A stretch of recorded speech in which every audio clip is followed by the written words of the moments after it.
Hello guys, कैसे हैं आप लोग। मैं उमित तलडा, आपका फ्रेंड फिलोसोफर एंड गाइड। स्वागत है आपका मेरे यूट्यूब चैनल पे। और आज का हमारा टॉपिक है sir, how to score 60 plus in corporate and management accounting. कैसे 60 प्लस स्कोर करें, क्या बातें आपको ध्यान में रखनी है, क्या मिनिमम चीज़ें आपको करनी होगी। ठीक है, जो आपके बहुत सारे मन में सवाल होते हैं उनके मैं जवाब इसमें देने वाला हूँ। तो अगर आपका पहली बार आप अटेम्प्ट दे रहे हो, आपका फर्स्ट अटेम्प्ट है, तो बहुत ही ज़्यादा इंपॉर्टेंट आपके लिए वीडियो होने वाला है। तो अच्छे से पूरा वीडियो देखें, आखिरी तक देखें, सारे टिप्स जो मैं दे रहा हूँ नोट करते जाएं। और ये जो फाइल मैं यूज़ कर रहा हूँ इसका लिंक भी मैं डिस्क्रिप्शन में दे देता हूँ। और सारे जो मेरे वीडियोस अवेलेबल हैं जिनका मैं रेफरेंस बोलते वक्त आपको दूंगा, उनके लिंक्स भी मैं डिस्क्रिप्शन में आपको दे दूंगा। मेरे सारे जो नोट्स हैं उनके भी लिंक मैं डिस्क्रिप्शन में दे रहा हूँ। हर चीज़ डिस्क्रिप्शन में आपको मिल जाएगी। अच्छे से पूरा वीडियो सुने, सारी बातें, सारे जो टिप्स एंड ट्रिक्स मैं आपको बताऊंगा अच्छे से आपको सुनना है। मेरा पूरा एक्सपीरियंस का फायदा आपको इस वीडियो में मिलेगा। ठीक है, चलिए स्टार्ट करते हैं। So how to score 60 plus in corporate and management accounting CS executive. Let's start. सबसे पहले स्टार्ट करते हैं एनालिसिस से कि आपका पेपर का स्ट्रक्चर क्या है। बिना पेपर को समझे आप जीत नहीं सकते। ठीक है, तो पेपर अच्छे से समझना है, पेपर पैटर्न, पेपर वेटेज, क्या मतलब आप दिमाग लगा सकते हो, क्या स्मार्ट वर्क आप कर सकते हो, ये आपको थोड़ा सा सोचना है। क्योंकि टाइम देखो कम पड़ेगा ही, आप बोथ ग्रुप वाले हो, सिंगल ग्रुप वाले हो, time is always limited in company secretary course.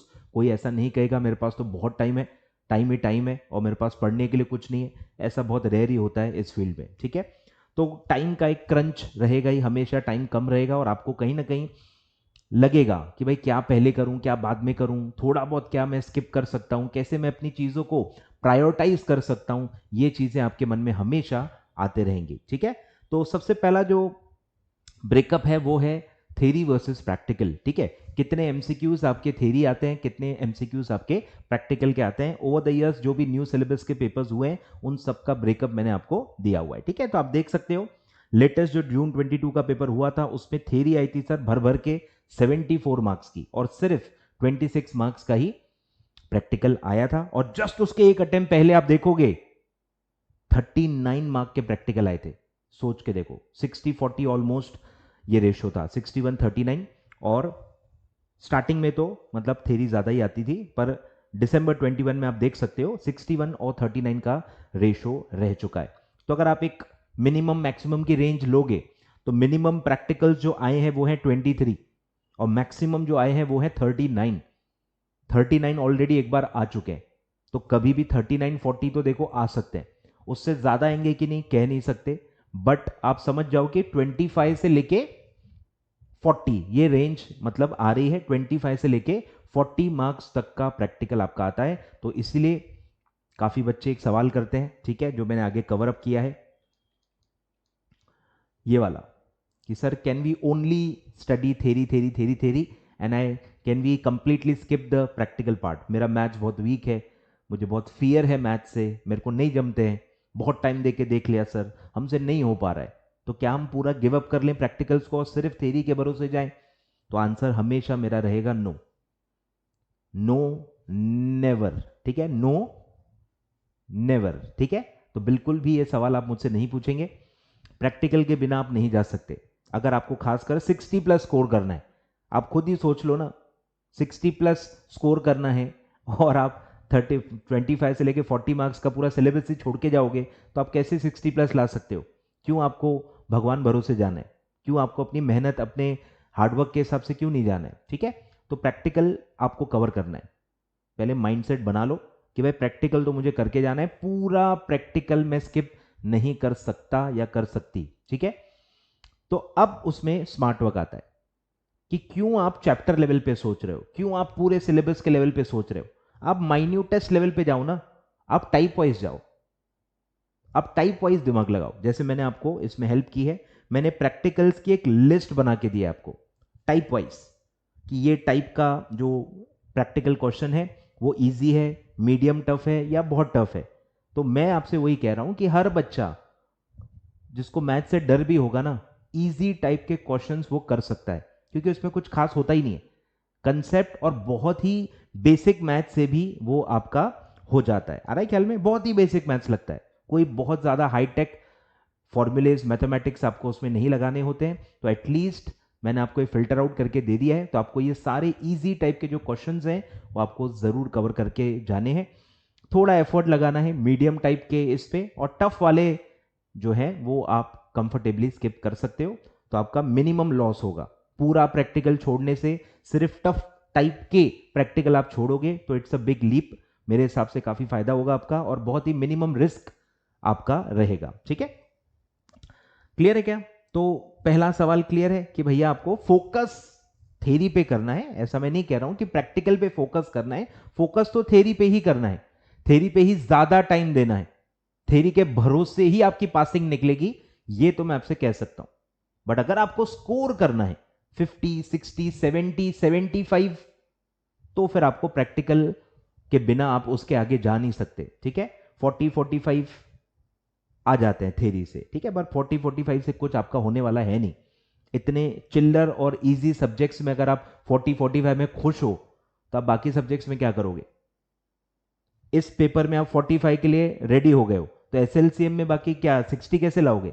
वो तो रिटर्न पेपर है, वो तो और ज्यादा टफ होता है। आ रहा है कुछ समझ में? रिटर्न पेपर्स कंपैरेटिवली टफ होते हैं, पेपर रिटर्न पेपर्स काफी टफ होते हैं, उसमें स्कोरिंग लाना कंपैरेटिवली ज्यादा मुश्किल होता है। और एमसीक्यू पेपर में खासकर बहुत इजी पेपर आ रहे हैं, CMA as well as for FMSM, काफी सिंपल काफी इजी पेपर आ रहे हैं। बहुत ज्यादा हाईटेक जो क्वेश्चन है वो बहुत ही कम आ रहे हैं, दो चार तो आएंगे ही ना भाई, दो चार तो आएंगे, उतना भी नहीं है। ठीक है, तो उसमें रिस्क नहीं है, आप 60, 65, 70 तक आराम से आप स्कोर कर सकते हो। ठीक है, तो ये हो गया आपका थ्योरी वर्सेस प्रैक्टिकल का सिचुएशन। आइए चैप्टर वाइज अब हम एनालिसिस करते हैं, चैप्टर लेवल पे देखते हैं कि क्या वेटेज रहा है। ठीक है, एट द आउटसेट मैं आपको बता दूं कि कोई भी चैप्टर डिसप्रपोर्शनेट नहीं है। डिसप्रपोर्शनेट इन द सेंस कि कंटेंट कम है वेटेज बहुत ज़्यादा है, या वेटेज बहुत ज़्यादा है कंटेंट कम है। ठीक है, मतलब कुछ भी डिसप्रपोर्शनेट नहीं है कि कंटेंट बहुत ज़्यादा हो लेकिन वेटेज उतना कम है तो भाई उसको आप स्किप करो या सिलेक्टिवली पढ़ो, ऐसा एक भी चैप्टर में है नहीं। सब लगभग लगभग प्रपोर्शनेट टू मार्क्स ही है। कंटेंट ज़्यादा है तो मार्क्स भी ज़्यादा आते हैं, वेटेज भी ज़्यादा है, और अगर कंटेंट कम है तो वेटेज भी उतना प्रपोर्शनेटली उसका कम है। ठीक है, तो वैसा कुछ नहीं है। दूसरी बात, कुछ सिलेक्टेड छोटे छोटे चैप्टर्स हैं जो अगर आपके पास टाइम नहीं है, आप बोथ ग्रुप वाले हो, टाइम बिल्कुल नहीं है, या सिंगल मॉड्यूल है, काफ़ी लेट आपने स्टार्ट किया है, आपके लेक्चर्स खत्म होते होते बहुत लेट हो गया, आपके पास अब उतना ज़्यादा टाइम नहीं है, तो आप सिलेक्टिवली कुछ चैप्टर्स स्किप करना चाहते हो तो आप कर सकते हो। ठीक है, जो लो वेटेड चैप्टर्स हैं, जैसे कि पहला है आपका एक आता है जो लास्ट वाला है शेयर बेस्ड पेमेंट। ठीक है, आप देख सकते हो 0 या 1, मैक्सिमम 2 आया है, वो भी मतलब अब और आने के चांसेस कम है क्योंकि उसमें कंटेंट ही काफ़ी कम है, तो एक आधी क्वेश्चन मैक्सिमम उसमें से आता है। ठीक है, वो आप स्किप कर सकते हो। फिर मैनेजमेंट रिपोर्टिंग करके है, उसमें भी 0, 1 या मैक्सिमम 2 ही है। ठीक है, पर चैप्टर भी छोटे हैं, ज़बरदस्ती स्किप नहीं करना है।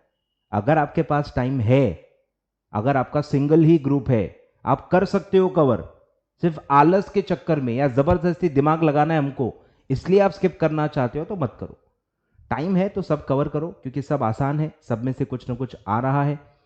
तो अगर आपको 60, 70, 80 उस लेवल पे जाना है तो आप स्किप कुछ भी मत करो। अगर मैं कह रहा हूं ना, अगर अनअवॉइडेबल है, सिलेबस ही नहीं हुआ है, टाइम ही नहीं है, या बोथ ग्रुप दे रहे हैं तो उतना टाइम डिवोट नहीं कर पा रहे हैं सीएमए पे, देन मैं बता रहा हूं। ठीक है, तो ये दो तो है ही स्किपेबल। ठीक है, उसके बाद ओवरव्यू ऑफ कॉस्ट भी आप स्किप कर सकते हो, 2-3 मार्क का ही वेटेज है। ठीक है, बाकी आई थिंक सब आता है और सब अच्छे खासे चैप्टर्स हैं, तो आप पूरा पूरा चैप्टर कुछ भी स्किप नहीं कर सकते। ठीक है, ठीक है, तो ये हो गया लो वेटेड चैप्टर्स। ठीक है, तो एक मैं आपको लिस्ट ही दे देता हूं। ठीक है, अच्छा इसमें वो नहीं है। ठीक है, अब आते हैं इंपॉर्टेंट चैप्टर्स क्या है। ठीक है, कुछ खास देखो फर्क पड़ता नहीं है, आपको सारी चीजें ही कवर करनी है, बस सीक्वेंस के लिए आपको ध्यान देना पड़ेगा कि मोस्ट इंपॉर्टेंट चैप्टर्स क्या है, हाई वेटेड चैप्टर्स क्या है। जब भी आप पढ़ाई करो, रिवीजन करो, पहले आप बड़े चैप्टर्स यानी जो इंपॉर्टेंट चैप्टर्स है उससे स्टार्ट करो, क्योंकि आपकी एक बार तो पढ़ाई हो गई है, कंसेप्चुअल अंडरस्टैंडिंग तो आपकी आ गई है, तो अब सीक्वेंस से इतना फर्क नहीं पड़ेगा, आपको सब समझा हुआ है, तो आप सीक्वेंस बदल सकते हो रिवीजन के लिए, ठीक है। तो सबसे इंपॉर्टेंट चैप्टर्स जो है वो है आपका पहला है share capital, chapter 3 share capital, और उसी से कनेक्टेड है चैप्टर 5। तो 3 एंड 5 या 3, 4 एंड 5 ये हमेशा आपको क्लब करके एक साथ ही पढ़ने चाहिए, क्योंकि तीनों कनेक्टेड है, ठीक है। तो ये काफी ज्यादा हाई वेटेड चैप्टर्स हैं। 3, 4 एंड 5 अगर आप मिक्स कर दोगे तो 20 मार्क्स मिनिमम वेटेज है, 20 to 25 मार्क्स मिनिमम उसका वेटेज है, and it can be as high as 34। देख लो अगस्त 21 में ये 2 या 3 चैप्टर्स मिला के 29 और 5 यानी 34 मार्क्स का वेटेज आ चुका है, मतलब ऑलमोस्ट 1/3 पेपर 3 ही चैप्टर से आ चुका है, ठीक है। तो काफी इंपॉर्टेंट है, तो आपको तीनों चैप्टर एक साथ अच्छे से और सबसे पहले ही पढ़ लेने चाहिए। उसके बाद जो इंपॉर्टेंट चैप्टर्स हैं वो है कैश फ्लो स्टेटमेंट, ठीक है, प्रैक्टिकल है, ऑलमोस्ट प्रैक्टिकल है, थ्योरी भी आती है बट प्रैक्टिकल ज़्यादा आते हैं, ठीक है। तो कैश फ्लो स्टेटमेंट काफ़ी इंपॉर्टेंट है, ठीक है। फिर पार्ट बी में आएंगे तो रेशो एनालिसिस काफ़ी इंपॉर्टेंट है, बजटिंग काफ़ी इंपॉर्टेंट है, डिसीजन मेकिंग टूल्स काफ़ी इंपॉर्टेंट है, वैल्यूएशन भी 3 चैप्टर्स हैं, मिला के देखोगे तो इंपॉर्टेंट है, इंडिविजुअली वेटेज काफ़ी कम ही है उनका भी, ठीक है, बट कलेक्टिवली काफ़ी रिपीटेशन है उसमें, काफ़ी रिपीटेशन है, वैल्यूएशन के जो 3 चैप्टर्स हैं काफ़ी रिपीटेशन है उसमें, और कुछ पोर्शन उसमें एफएम का भी है, कुछ पोर्शन उसमें एफएम का भी है। चैप्टर 22 जो है ना लास्ट, वो एक्चुअली पूरा एफएम का है, सीएपीएम मॉडल वैल्यूएशन का कुछ एस्पेक्ट जो एफएम में है सेम रिपीट है उसमें, तो थोड़ा आसान जाता है आपको अगर आपका एफएम अच्छा है, एफएम में आपको अगर वो वैल्यूएशन वाला अच्छे से समझ में आ चुका है तो यहाँ आपको काफ़ी आसान लगेगा, ठीक है। चलिए, तो ये हो गए इंपॉर्टेंट चैप्टर्स, ठीक है। चैप्टर 3, 4 एंड 5 शेयर कैपिटल अपना sorry cash flow statement, chapter 9 फिर आपका budgeting, ratio, decision making tools और कलेक्टिवली वैल्यूएशन, ठीक है। ये आपके मोस्ट इंपॉर्टेंट चैप्टर्स हैं, यही आपको पहले करने, और फिर बाकी जो चैप्टर्स हैं वो थोड़े मीडियम वाले हैं, वो आप लास्ट सीक्वेंस में रख सकते हैं पढ़ते समय, जैसे कि चैप्टर 1 एवरेज है, चैप्टर 2 एवरेज है, ठीक है।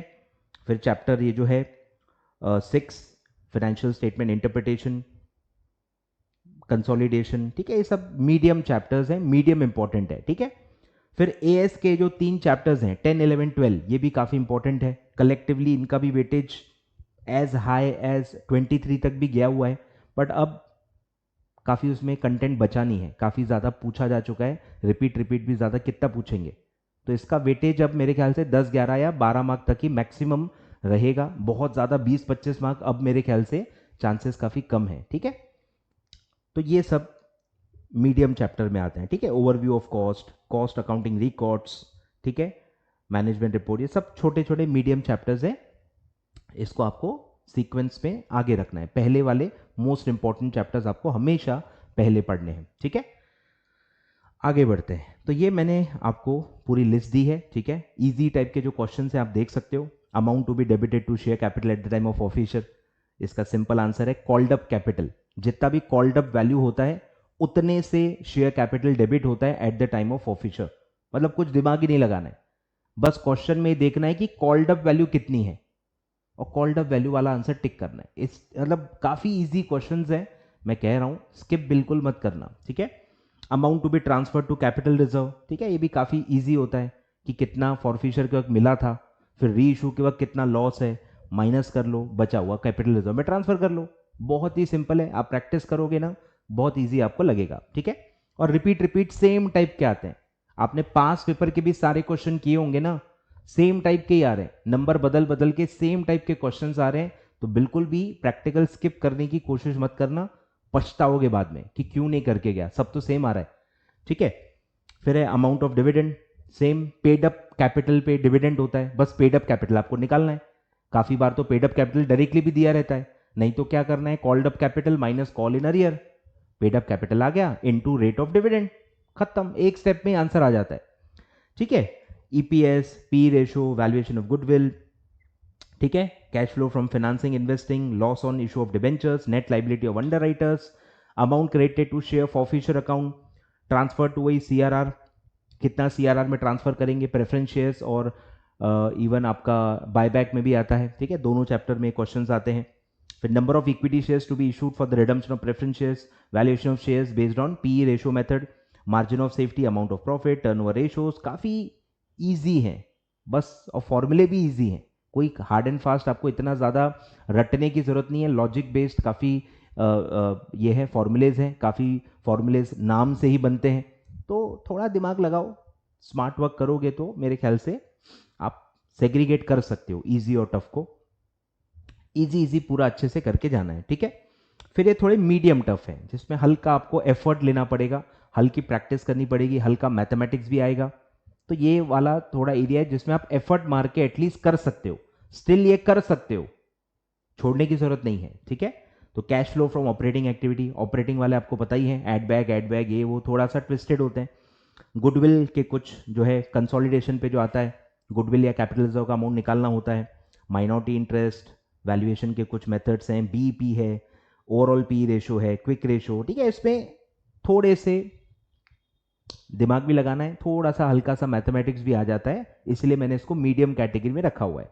और फिर आता है सर टफ, ऑपरेटिंग में भी कुछ बहुत ही लंबे लंबे क्वेश्चंस आते हैं, वो थोड़े टफ होते हैं, उसमें टाइम भी ज़्यादा लगता है और उसमें आपको अंडरस्टैंडिंग भी बहुत ज़्यादा चाहिए होती है।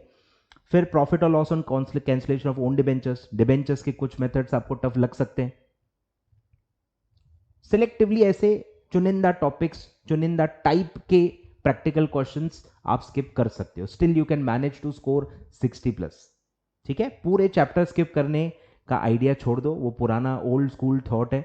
आज की डेट में आपको टाइप वाइज जाना है, टॉपिक टू टॉपिक जाना है, जो जो सिंगल टॉपिक आपको टफ लग रहे हैं, बहुत आपने कोशिश की स्टिल आपको नहीं आ रहे हैं, तो ऐसे सिलेक्टेड टॉपिक्स जो है ना वो आप स्किप कर सकते हो, ठीक है। तो ये सब टफ है मेरे हिसाब से। Amount received on allotment, budgeting में कैश बजट पे क्वेश्चंस आते हैं, वो भी थोड़े से ट्विस्टेड होते हैं, प्रोडक्शन बजट पे भी क्वेश्चंस आते हैं, वो भी थोड़ा मैथ्स उसमें रहता है, तो ये थोड़े टफ हैं, ये जेन्युइनली टफ हैं कॉमर्स स्टूडेंट के लिए, तो ये चीज़ें आप स्किप कर सकते हो। इसमें आपका रिस्क देखो बहुत लिमिट हो जाएगा, हर टाइप का एक एक क्वेश्चन भी आ गया ना तो भी देखो आपका मैक्सिमम रिस्क है 5 मार्क, सोच के देखो, आप 25 से 40 मार्क का जो पूरा प्रैक्टिकल है वो इस 5 मार्क के चक्कर में छोड़ने चले थे, समझ रहे हो। तो आपका टफ है, आपको टफ जा रहा है कोई बात नहीं है, पर वो 5-6 मार्क तक ही है, जबरदस्ती पूरे 25-30 मार्क का सिलेबस मत छोड़ दो, ठीक है। क्लियर है, ये फाइल मैं आपको दे दूंगा, लिंक डिस्क्रिप्शन में दे दूंगा, आप डाउनलोड करके अच्छे से स्टडी करो। क्लियर है, ये मैंने आपको बता दिया। अब कवरेज वाइज जो मैंने आपको बता दिया, बहुत ही छोटे छोटे कुछ चैप्टर्स हैं वो आप स्किप कर सकते हो अगर आपके पास बिल्कुल भी टाइम नहीं है तो, ठीक है। जैसे मैंने आपको बता दिया, शेयर बेस्ड पेमेंट है, एक आध क्वेश्चन ही आता है, मैनेजमेंट रिपोर्टिंग है, ट्रांसफर प्राइसिंग एक डिसीजन मेकिंग टूल्स में आता है, वो भी आप टैक्स में भी आता है एक्चुअली, बट स्किप करना चाहो तो स्किपेबल है, एक आधी क्वेश्चन आता है उसमें से, ठीक है। तो ऐसे कुछ कुछ हैं जो आप थोड़ा बहुत वर्स्ट केस स्किप कर सकते हो, रिस्क बहुत कम रहेगा। और फिर है कि कुछ बहुत ही टफ प्रैक्टिकल जो क्वेश्चंस हैं जिसमें बहुत ज़्यादा वर्किंग्स होती हैं, बहुत ज़्यादा कैलकुलेशंस करनी होती है, बहुत ज़्यादा स्टेप्स परफॉर्म करनी होती है और बहुत ज़्यादा टाइम लगता है, ये चीज़ें आप स्किप कर सकते हो। जैसे मैंने इसमें एग्जाम्पल दिए हुए, कंसोलिडेशन के कुछ कुछ बड़े क्वेश्चंस होते हैं वो आप स्किप कर सकते हो अगर आपको नहीं जम रहे। डिबेंचर रिडम्पशन के कुछ मेथड्स हैं, ठीक है, याद आ गया होगा, जले पे नमक छिड़क रहा हूं मैं। तो डिबेंचर रिडम्पशन के मेथड्स हैं, ठीक है, सिंकिंग फंड मेथड है, वो आपको हो सकता है न समझ में आ रही हो, आप स्किप कर सकते हो। वैल्यूएशन के कुछ कुछ बड़े क्वेश्चंस होते हैं वो भी आप स्किप कर सकते हो। बजटिंग के भी जैसे मैंने आपको बता दिया, कैश बजट पे कुछ बहुत ही टफ क्वेश्चन आते हैं, हाल ही में एक दो बहुत टफ क्वेश्चन भी आ चुके हैं और मैंने पास पेपर सारे यूट्यूब पे आके पढ़ाए हुए हैं, आई होप आपको पता होगा, ठीक है। पास पेपर की पूरी सीरीज है और हाल ही में जून पेपर का भी सेपरेट वीडियो मैं डाल चुका हूं, ठीक है। तो पास पेपर सारे पढ़ाए हुए हैं, बिलीव मी, अगर आपने सिर्फ पास पेपर सारे कवर कर लिए जो कि मैंने अच्छे से पढ़ाए हुए हैं, आपका रिस्क बहुत कम हो जाएगा, ठीक है। तो ये सिलेक्टिव टफ टाइप्स जो हैं क्वेश्चंस के, ये आप सिलेक्टिवली स्किप कर सकते हो। अगर आपसे बिल्कुल भी नहीं जम रहा है तो ट्राई करना है, पहले ट्राई करना है भाई, हो सकता है ट्राई करने से आपको हो जाए, आ जाए, समझ में आ जाए, आपको समहाउ आप मैनेज कर लो, ठीक है। मैनेज ही नहीं हो पा रहे तो लास्ट रिसॉर्ट है, आप स्किप कर सकते हो। फिर है रिवाइज कैसे करें सर, रिवाइज कैसे करें या क्या टिप्स एंड ट्रिक्स आपके रहेंगे, ठीक है। सबसे पहले चीज है बुक, कहां से रिवाइज करोगे, तो जहां से भी आप पढ़े हो वहीं से रिवाइज करो, मतलब उसी लैंग्वेज से रिवाइज करो, सेम बुक, मतलब रेगुलर बुक से नहीं कह रहा हूं, जैसे मेरा मैं एग्जाम्पल देता हूं, मेरी जो रेगुलर बुक है उसी में से मैंने रिविजन नोट्स बनाए हुए हैं। तो जो मेरे लेक्चर बायर्स हैं, जो मेरे रेगुलर बुक से पढ़ चुके हैं, जब वो रिविजन नोट से पढ़ेंगे तो उनको कुछ खास डिफरेंस लैंग्वेज वाइज फील नहीं होगा, क्योंकि लैंग्वेज मैंने सेम रखी, मतलब ऑथर सेम रखो, जिसके रेगुलर नोट्स हैं उसी के रिविजन नोट्स यूज करो, ऐसा मैं कह रहा हूं। क्योंकि अगर आप ऑथर बदल दोगे, रेगुलर किसी और के पढ़ रहे हो, रिवीजन किसी के और पढ़ रहे हो, तो हो सकता है उनकी लैंग्वेज, उनका काफी तरीका अलग हो, तो वहां आपको दिक्कत हो सकती है। ठीक है, तो बुक यानी लैंग्वेज आपकी सेम होनी चाहिए। जो रेगुलर स्टडी में आप लैंग्वेज तरीका पढ़ चुके हो, सेम तरीका, सेम लैंग्वेज, सेम फॉर्मेट्स होने चाहिए आपके रिविजन नोट्स में। ठीक है, फिर अगर आपने खुद हैंडमेड नोट्स बनाए हैं तो सबसे बेस्ट है, कोई दिक्कत ही नहीं है। बस इंश्योर करो कि कवरेज अच्छा हो। 20-25 पेज के कोई शॉर्ट नोट्स बना दिए, सर ये मेरे नोट्स हैं। अरे 25 पेज पढ़ के जाओगे एग्जाम में? 25 पेज पढ़ के जाओगे क्या? नहीं ना। ठीक है, कवरेज उतना होना चाहिए, 100, 125, 150, 200 पेज के अगर प्रॉपर हर टॉपिक कवर करके आपने सेल्फ नोट्स बनाए हैं तो ही वो काम के हैं। सिलेक्टिव टॉपिक्स ही उसमें लिखे थे, कुछ कुछ सिर्फ जो टफ थे वो ही लिखे थे, उसी के कुछ चार्ट्स बनाए थे, तो फिर उतना पढ़ के आप नहीं जा सकते। ठीक है, और फिर आता है कि अगर आपके पास कुछ भी नहीं है, कोई नोट्स नहीं है, समझ ही नहीं आ रहा है, फंस गए हो, तो आप मेरे नोट्स यूज कर सकते हो। मेरे नोट्स भी अवेलेबल हैं मेरे वेबसाइट पे, जिसका लिंक मैं डिस्क्रिप्शन में दे देता हूं। हर टाइप के नोट्स हैं सर। रेगुलर प्रॉपर रिवीजन करनी है 250 पेजेस तक के भी नोट्स हैं।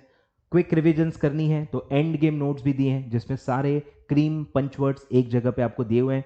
50-60 पेजेस के हैं, आप आराम से 2 घंटे बैठ के पूरा पंचवर्ड्स एक साथ रिवाइज कर सकते हो। कन्वीनियंस के लिए फॉर्मूला शीट्स भी अलग से दी हुई हैं, और कन्वीनियंस के लिए टाइप वाइज प्रैक्टिकल क्वेश्चंस भी मैंने आपको रिवीजन के लिए सॉर्ट आउट करके दिए हुए हैं। 100 जो प्रैक्टिकल क्वेश्चंस हैं वो मैंने आपको टाइप वाइज अरेंज करके with working notes proper file already दी हुई है। ठीक है, और चैप्टर वाइज वेटेज जो आपको मैंने दिखाया ये भी ऑलरेडी मेरे वेबसाइट पे अवेलेबल है। तो बहुत ही अच्छा, बहुत ही क्वालिटी, बहुत ही प्रीमियम कंटेंट ऑलरेडी मेरे यूट्यूब चैनल पे अवेलेबल है, जिसके लिंक्स सारे डिस्क्रिप्शन में दिए हुए हैं। हर टाइप के नोट्स ऑलरेडी अवेलेबल हैं, बस आपको आके मेहनत करनी है, पूरा कंटेंट फॉलो करना है और अच्छे से दम लगा के प्रिपरेशन करनी है, और सर खुशखबरी देनी है एग्जामिशन की। ठीक है, चलिए फिर है कि क्योंकि आपकी फर्स्ट रीडिंग हो गई है, कंसेप्चुअल क्लैरिटी हो गई है, सारे कनेक्शंस आपको समझ में आ गए हैं, तो रिवीजन के वक्त सीक्वेंस में रिवाइज करने का कोई नीड नहीं है। कोई आपको लॉजिक दे भी तो बोरो मत करना। रिवीजन के वक्त आप कोई भी सीक्वेंस फॉलो कर सकते हो, क्योंकि आपको अंडरस्टैंडिंग ऑलरेडी सब आ चुकी है। जब आप फर्स्ट टाइम पढ़ रहे होते हो तब सीक्वेंस काफी काम का होता है, कंसेप्ट के सीक्वेंस में पढ़ना जरूरी होता है। पर यहां आप रिवाइज कर रहे हो तो रिवाइज करते वक्त जो भी इंपॉर्टेंट चैप्टर्स हैं वो आप पहले पढ़ो, क्योंकि ऐसा ना हो कि आपके इंपॉर्टेंट चैप्टर ही रह जाए, क्योंकि टाइम तो कम पड़ेगा ही ना। टाइम तो कम पड़ेगा ही भाई, टाइम कम है, कंटेंट ज्यादा है, तो अगर स्किप हुआ भी कुछ तो ऐसे टॉपिक स्किप होने चाहिए जिसका वेटेज कम है। ठीक है, तो ये आपको इंश्योर करना है। क्लियर है? तो बड़े चैप्टर से स्टार्ट करो जो इंपॉर्टेंट है, जिसमें आपको बता दिया share capital, debentures, cash flow statement, ratio analysis, decision making tools, budgeting, valuation, accounting standard. ये सारे बड़े चैप्टर हैं, हर अटेम्प्ट में आते हैं, सबके 5 या 6 मार्क के ऊपर का ही वेटेज है। ठीक है, तो ये सारे आपको कवर करने हैं, पहले पढ़ने हैं, प्रायोरिटाइज करना है। ठीक है, और फिर आपको लो वेटेड चैप्टर्स जो है वो आप लेस इंपॉर्टेंट चैप्टर्स के लिए कम टाइम डिवोट कर सकते हो। ठीक है, जैसे दिए हैं overview of cost, cost audit, corporate financial reporting, financial statement interpretation, consolidation, share based payments etcetera. ठीक है, ये छोटे चैप्टर्स हैं, लेस इंपॉर्टेंट चैप्टर्स हैं। और अब है टाइम कैसे एलोकेट करें, तो मैंने मेरे हिसाब से निकाला है सर 70-30 रेशो। 70-30 रेशो, जितना भी टाइम आपके पास अवेलेबल है पहले आप कैलकुलेट कर लो। बोथ ग्रुप वाले हो 12 या 15 घंटे हैं तो आप उसके हिसाब से प्लान कर लो। सिंगल मॉड्यूल है तो आपके पास 20, 22, 24 घंटे भी मिल सकते हैं रिवीजन के लिए, एक सब्जेक्ट के लिए। तो आप उस हिसाब से 70-30 ले लो। 70 सर काय का, 70 इंपॉर्टेंट टॉपिक्स का, जो भी इंपॉर्टेंट चैप्टर्स मैंने उधर बताए थे अभी प्रीवियस स्लाइड में, उस पर आपको 70% टाइम देना है, और 30% टाइम देना है लेस इंपॉर्टेंट चैप्टर्स को। ठीक है, तो 70-30 रेशो आप मेंटेन करो। ज़्यादा से ज़्यादा टाइम आप इंपॉर्टेंट चैप्टर्स पे डिवोट करो, उसको जितना डिटेल में पढ़ सको उसको उतना डिटेल में पढ़ो, और लेस इंपॉर्टेंट चैप्टर्स को इंपॉर्टेंट या जो मेरे पंचवर्ड नोट्स हैं उससे आप कवर अप कर सकते हो। ठीक है, तो ये आई थिंक हमने सारी बातें कवर कर ली। ठीक है, प्रैक्टिकल छोड़ना नहीं है, इंपॉर्टेंट चैप्टर सारे बता दिए हैं, और लेवल वाइज टफ या जो डिफिकल्टी लेवल है उसके हिसाब से भी मैंने आपको सारे क्वेश्चन के टाइप्स बता दिए हैं। सारे नोट्स ऑलरेडी अवेलेबल हैं, ठीक है। रिवीजन का टाइम का भी मैंने आपको बता दिया है, रिवीजन के कुछ मैंने आपको टिप्स भी दे दिए हैं, important chapters, less important chapters सब आपको मैंने बता दिया है, ठीक है। और सारे मेरे नोट्स अवेलेबल हैं, फॉर्मूला शीट्स भी अलग से अवेलेबल हैं, चैप्टर वाइज वेटेज भी अलग से अवेलेबल है, एंड गेम नोट्स भी अवेलेबल हैं, और इवन आपका टाइप वाइज प्रैक्टिकल शीट भी अवेलेबल है, ठीक है। बहुत मैंने मेहनत करके आपके लिए सब चीज़ें बनाई हुई हैं, आपको जाके फटाफट यूज़ करना है, ठीक है। चलिए, तो आई होप टारगेट आप 60 का ही रखोगे, ठीक है। मिनिमम टारगेट आपका CMA का 60 का होना चाहिए। पेपर की लेवल काफ़ी ईजी आ रही है, अभी भी बहुत भयंकर लेवल स्टार्ट नहीं हुई है, ठीक है। इजी पेपर आ रहे हैं 60 के हिसाब से, मैं कह रहा हूँ 60 स्कोर करने के हिसाब से इजी पेपर है, तो definitely it's worth the time. Time देना वर्थ है, यहाँ पे आपको मार्क्स मिलेंगे, मिलने के चांसेस बहुत ज़्यादा हैं as compare to written papers, जहाँ टाइम देने के बाद भी उतने मार्क्स मिलेंगे कि नहीं बोल नहीं सकते, पर यहाँ आपको मिलेंगे, ठीक है। चलिए, तो सारी चीज़ें हैं, सारे मैंने बता दिए आपको। आई होप आपके सारे सवालों के जवाब आपको मिल गए होंगे, ठीक है। Thank you so much. Do like the video अगर आपको यूजफुल लगा हो, और यूजफुल है तो आपके अपने फ्रेंड्स को भी आप शेयर कर दो, उनको भी ये सारा नॉलेज होना चाहिए ताकि वो भी गलती ना करें, ठीक है। सारे लिंक डिस्क्रिप्शन में मैं आपको रिमाइंड कर दूं, सारे नोट्स, सारे वीडियोस, सारे रिवीजन, सबकी मैराथन, इवन मैराथन भी है। तो अगर कुछ बच्चों को रिवीजन समझ में नहीं आ रही है तो वो मेरा मैराथन भी देख सकते हैं। यस, CMA का प्रॉपर मैराथन है, वो भी 12 या 13 घंटे का है, 2 पार्ट्स में है, पार्ट 1 पार्ट 2, आप वो भी देख के अच्छे से रिवाइज कर सकते हो, उसके लिंक भी मैं डिस्क्रिप्शन में दे देता हूँ। क्लियर है? I hope all questions are being answered, ठीक है। Thank you so much. Do like the video, do subscribe my channel for more such videos, और do share the videos अगर आपको लगता है कि ये यूजफुल है और आपके फ्रेंड्स के लिए भी यूजफुल हो सकते हैं। Thank you so much.